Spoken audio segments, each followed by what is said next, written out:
Hey there, it's E Squared Photography. I'm Erin. And I'm Emily, and we are here to keep things simple and fun. Do you find yourself struggling maybe with editing or just in general lighting when you're at a session? Well, we're here today to talk about how you can spot bad light immediately. And make sure to stick around until the end because we have something special just for you. And we hope by the end of this video today that you will walk into any lighting situation and know whether it's good or it's bad light. And don't forget, for the best photography tips and tricks, make sure to subscribe to our channel and hit that bell for notifications of future videos. All right, so let's dive in. Now, we cannot stress enough that lighting is so important. In order to get those beautiful shots and those beautiful images in the end, you need to focus on lighting because lighting is going to give you consistency in edits. So bad light is going to equal inconsistent edits and be extremely tricky and time consuming. All right, so let's talk about some lighting situations to avoid that maybe you have been shooting in. We used to shoot in them all the time. So we're gonna teach you what to be on the lookout for. So the very first one is dark places. And what we mean by dark places are things like tunnels or really heavily canopied tree areas or down an alleyway with really tall buildings, darker places like that. And if you look here at these two images that we took, yes, they're both pretty cool images. They have cool backgrounds, but they were really difficult to keep a consistent edit to our other edits because they were very dark. Now the image on the left, a lot of the pictures she wanted us to take were inside of that area there, which you can probably guess the light in there was not great. It was super dark, lots of shadows. And then the one on the right, those tall trees, super cool. It did end up looking cool, but that was very difficult to edit because of the shadows that were being casted everywhere. So now, why do we want to avoid these dark places? What's the reason for that? So I kind of hinted at that a little bit, but one thing is when you are shooting in dark places is a lot of times you're gonna find that you have to increase your ISO. And when you increase your ISO, you are going to find your images turning out grainy. So like you see here, the one on the left, nice, super sharp, crisp, looks great. And the one on the right has a lot of grain to it, right? If you shoot with a higher ISO, you're gonna see a lot more grain in your images. And when you're in dark places, you're gonna find yourself having that happen. Another thing that it can happen in dark places is you might need a slower shutter speed. And what we mean by that is in order to, when you're in those dark places, in order to let more light into your lens, you're going to naturally have to slow down your shutter speed so the shutters open longer and more light can pass through your lens. But when you're using that slow shutter speed, you're naturally going to see some blur in your images. So like you see here, super sharp on one side, blurrier on the other side. And then another thing, obviously, is it's difficult to edit. All of these bad light situations are going to be very difficult to edit. That's why we try to avoid them at all costs. Now, what do we do if we are kind of in a situation where we are shooting in bad light or a dark place? So this one here, what we did was we pulled her as far as we could to the edge. So the light was as best as it could be on her face. We still don't love this because it's dark in the background, right? It was still a little bit hard to edit. But here's two examples where we did have dark places we were dealing with. The one on the left had a overhang over it, and instead of putting him flat up against that wall, we pulled him away from the overhang where the light was nice and even on his face. And then the one on the right, if we would have been further down that trail, it would have been really dark and her face would not have been lit well. But we pulled her basically to the end of the trail where there was a road, and we shot there because the light was really nice on her face versus far in there where it could have casted a lot of ugly shadows or really yellow colors onto her skin. So that's a tip we can give you as far as the dark places. All right, the next type of light to avoid is spotty light. Now, as we're talking through all of these different types of light to avoid, you're educating yourself, but keep in mind, you can also educate your clients as far as like, why did we pull you way out from the beautiful trail when they thought you should be way inside of it? Educating them as you're kind of learning through this as well is going to be important for your clients to understand. So let's talk about spotty light. So if you take a look at these pictures here, what we mean by spotty light is you can see in each of these pictures, there are sun blotches in various places. So in the image of the couple, you can see sun is lighting her up on her legs and on the bottom of her dress a little bit, where there are other parts of their face is not. On the girl on the stairs, you can see all of the sunspots behind her on the stairs. And then the sunspots in the absolute worst place it could possibly be, right on the baby's head. We don't want that either. So that's what we mean by spotty light. So why do we want to avoid spotty light?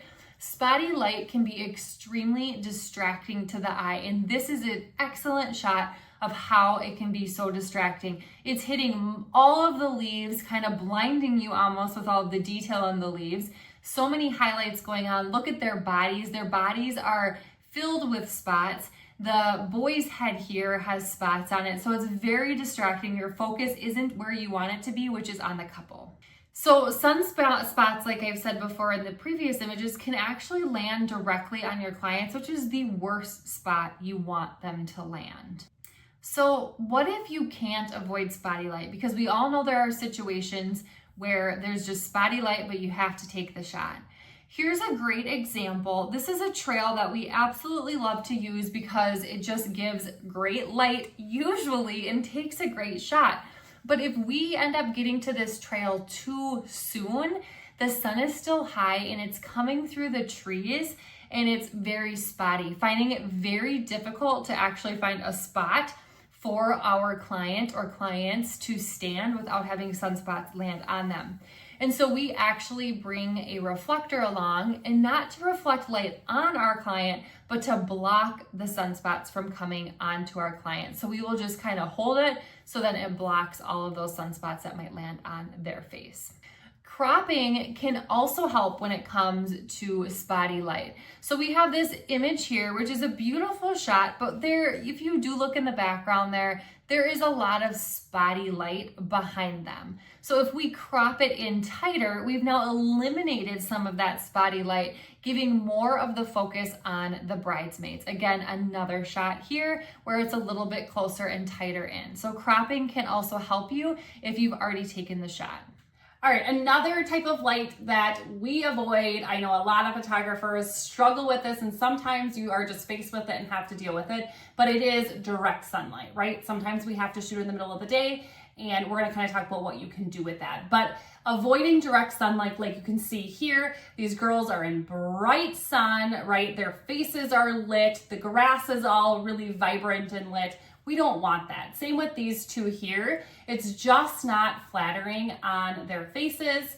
Really, any part of the picture, it's just not flattering when they are in that direct sun going straight towards them. So obviously, why isn't this kind of light ideal? Well, one, there's very harsh shadows on the client's face, on their body, whatever it might be. It's not going to look nice. And then obviously it's going to cause them to do squinty eyes, especially little kids who are going to squint naturally. In the middle of the day, squinty eyes is going to happen. But now, what if you can't avoid it? What if you are at a wedding, middle of the day, and you really have no shade to use, and you have to be shooting in that bright sunlight? So what can you do? So the biggest piece of advice is to put their shadows, your client's shadows, in front of them. So as you can see here, these little girls, their shadows are directly in front of them.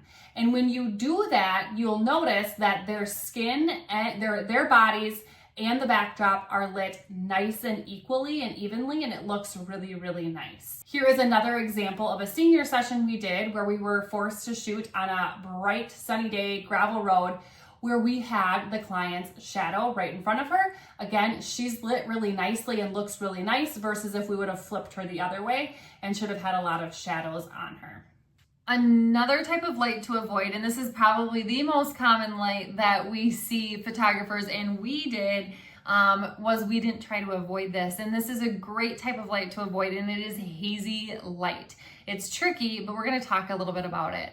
So if you look at these particular images here, you can see that we have the beautiful sun coming in. However, it is causing a haze. It doesn't look sharp in focus. It just looks hazy and almost blurry or dusty. So here are some more examples of the same thing. Again, like we see here, we see in all of the commonality between all of these pictures is we see the sun coming in, but they're all hazy. So why is this not ideal? Well, detail is definitely lost. Because of the haze, we don't have that sharp factor to the end result of our photo. And it almost does appear blurry, but all it really is the haze coming from the sun. And the one thing I notice the most about these hazy shots is it just almost looks faded, or that there's no pop. And we hear a lot of photographers say, why don't I have a pop? This photo looks so blah. Well, a lot of it might have to do with that haze coming in. So what if you can't avoid the haze? Well, here are some things that you can do.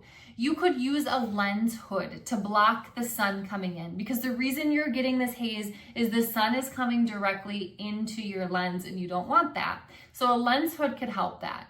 We also use a reflector to have an assistant or somebody that's along at the session to help block or shade the photographer. So they block the sun from coming in the photographer's lens. So that's what we would use our reflector for, just to block the sun there. Another thing, number 3, is to shade yourself and shade the client. So anytime you can put yourself in the shade, which is also shading your lens, and then anytime you can also put your client in the shade, that's going to give you the better shot and the better light. And then if it really isn't working because the sun is coming directly to you, you can't find any shade, your lens hood's not doing the trick, you might need to find a new location or wait it out a little bit until the sun does its trick and maybe comes down a little bit. Okay, so let's take a look at an example of where we could potentially be struggling with the haze, but we're shading ourselves and our client, and it's a lot better. So if you look at both of these photos here, you can tell there are parts of this field that we're shooting in where the sun is going to cause haze. But we found a block of shade where we put ourselves and the client, but the sun was still going to peek through and give us that golden glow. And then we would get end results like you see on the right here versus the left. So the left, we did not shade ourselves, right? So we had haze coming in. On the right, we made sure to put ourselves in the shade and our client in the shade, and we were able to get that nice golden glow still. All right, so we hope that this was super helpful for you. Now, if you want more information on this and how to get that golden glow and get rid of that haze and all of those lighting situations to avoid, we have a free training just for you. We talk about 2 more lighting situations to avoid, and we also go in depth on how to find that really good golden light as well. So check out the description below to get more information on that free training. And if you like this video, make sure to like, subscribe, and share with a friend so we know to make more videos just like this one. And we will see you next time.